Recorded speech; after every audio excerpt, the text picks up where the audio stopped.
Assalamualaikum warahmatullahi wabarakatuh. Alhamdulillahi rabbil alamin. Assalatu wassalamu ala asrafil anbiya'i wal mursalin Sayyidina wa maulana Muhammadin. Ashhadu an la ilaha illallah wa ashhadu anna Muhammadar Rasulullah. Allahumma salli ala Sayyidina Muhammadun mumsabihil wal ikram, iya wal jalila wal ikram wa tahirin wal mujahidina, amma ba'du. Alhamdulillah, segala puji dan syukur kita kepada Allah dengan karunia, limpahan rahmah dan hidayahnya, serta dengan ridhonya juga kita dapat menjalankan amanahnya, yaitu belajar, menuntut ilmu, bertolabul ilmi, baik dunia, akhirat maupun zahir dan batin. Bersalam kita tidak akan pernah kita lupakan. Marilah sama-sama kita berkalam kepada anjungan dan junjungan kita Nabi Allah Nabiul Akhirul Zaman Rasulullah Muhammad sallallahu alaihi wasallam. Atasnya kalimahnya kita kalamkan dengan membacakan Allahumma sholli ala Sayyidina Muhammad wa ala alihi Sayyidina Muhammad. Alhamdulillah, para jemaah sekalian, para hadirin dan hadirat, kaum muslimin dan muslimat dimanapun berada, rahimakumullah. Bertemu lagi dengan saya Guru Mursyid Syekh Nur Muhammad Buya Irwan Maulana Al-Khalidi, Sumatera Barat. Tentunya dalam rangka meningkatkan iman dan takwa kita kepada Allah Subhanahu wa ta'ala, dengan bertolabul ilmi, dengan meningkatkan hakikat pemahaman ilmu amal dan ibadah. Tentulah semakin tingkatan-tingkatan martabat ibadah itu bisa kita capai tentunya dengan kita mentadabbur kajian. Semakin kita berhakiki di situ, semakin kita mendapatkan naluri. Naluri yang dimaksud itu adalah mengerjakan sesuatu dengan yang hak, dan mengerti dan memaknai yang hak itu bisa mendapatkan keberuntungan kepada diri kita. Berbicara mengenai kehakikatan suatu perbuatan, hakikatnya dari sebuah tarekat,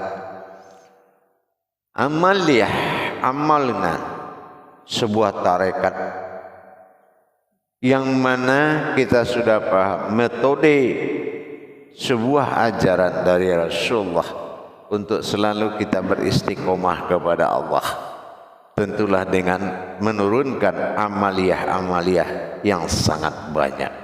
Inilah pimpinan yang dipimpin oleh makom sunnah. Tetapi kita memiliki suatu rahasia yang mana pemahaman kerahasiaan ini selalu datang dari Allah. Innallaha yafil tasyirun al-ibadihi.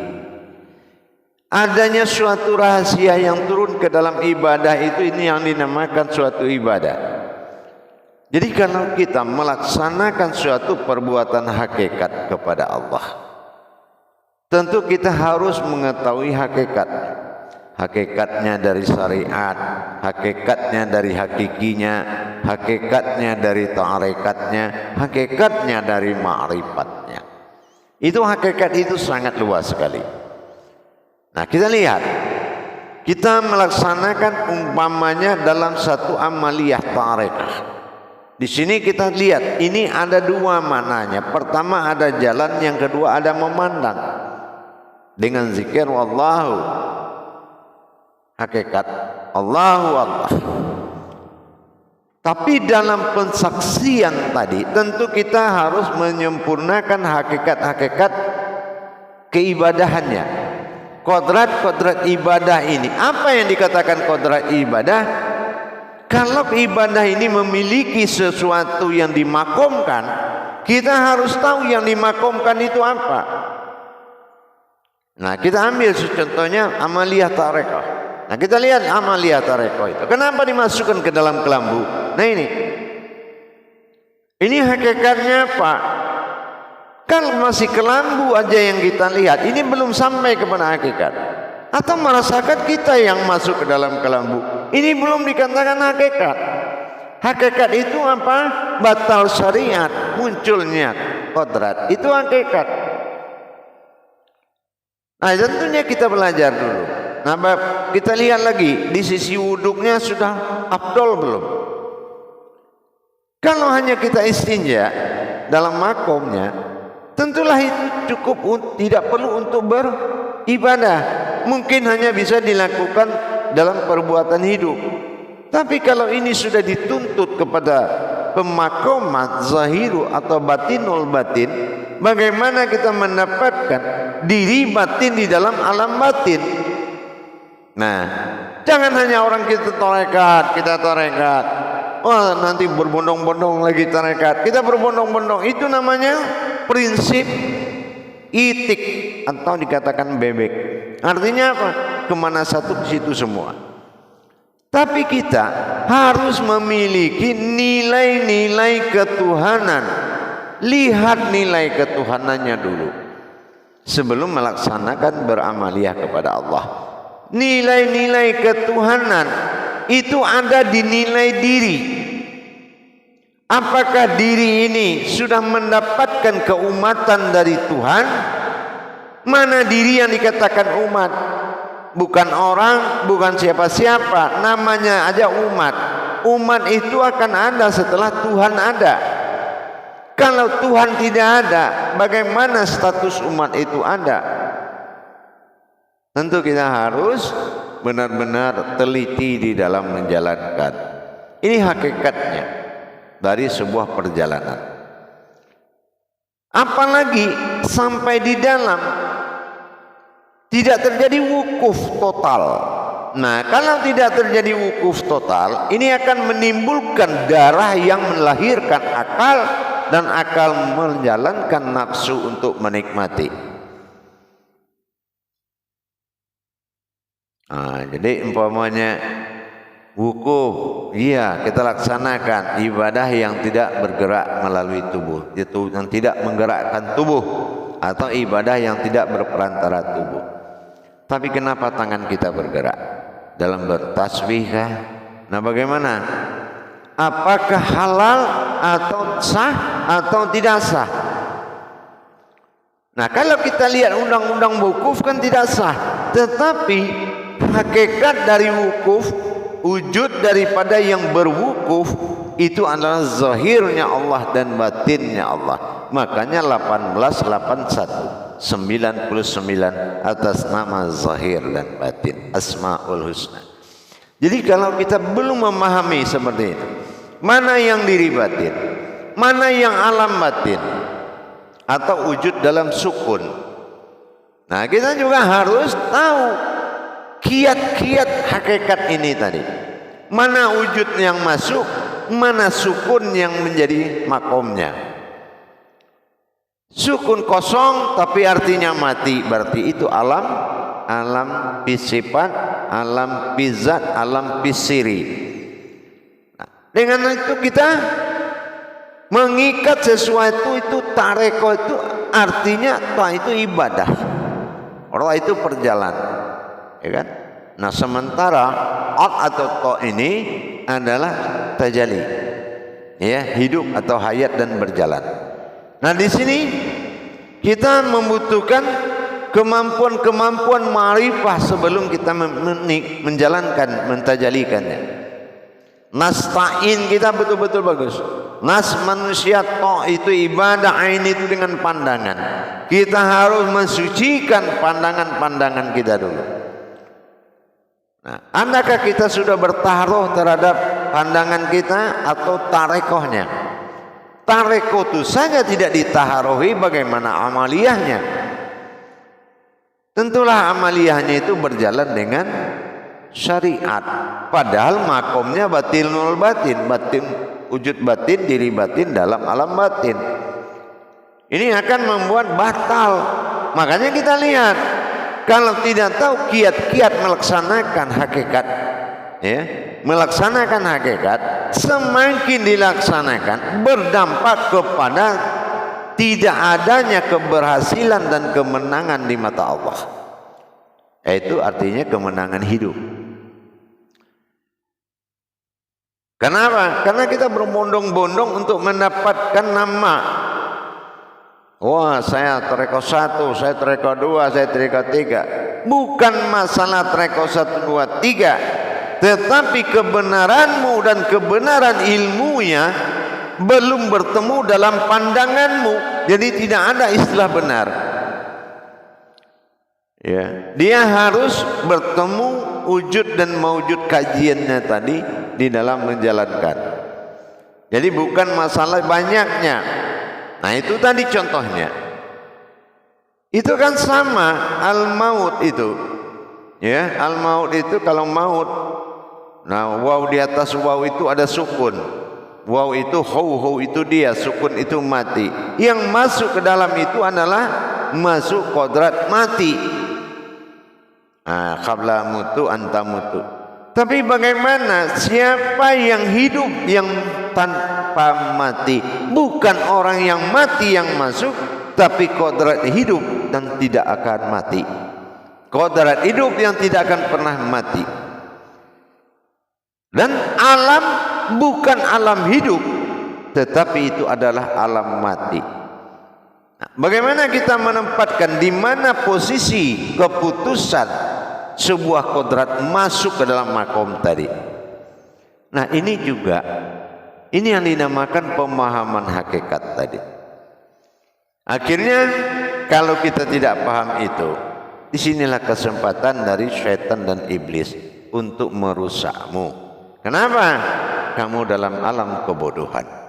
Makanya di situ mudah tergelincirnya jalan-jalan suci itu yang berdampak kepada murkanya Allah. Ada yang gila, ada yang stres, itu berdampak dari kemurkaan Allah dengan ketidaktahuan dan kepatuhan kepada orang yang tidak dipahami dan memahami kita. Jadi tidak ada yang menjadi tuan besar di dalam mengajar dan belajar.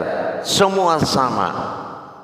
Tetapi sebelum kita menjalankan, semuanya harus kita kenal terlebih dahulu. Sama kayak zikir. Afdalul zikri.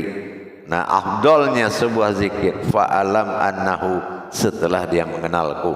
Nah, sama kita beribadah juga begitu. Wujud diri kita saja dengan Tuhan belum mendapatkan kesempurnaan, belum mendapatkan pematangan ilmu.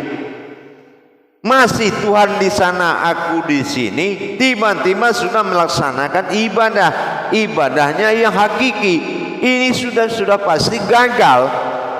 Bukti gagal, tidak ada kemerdekaan rohani, tidak ada kemenangan akal, apalagi kemenangan hidup. Kenapa? Karena dimulai dengan semangat.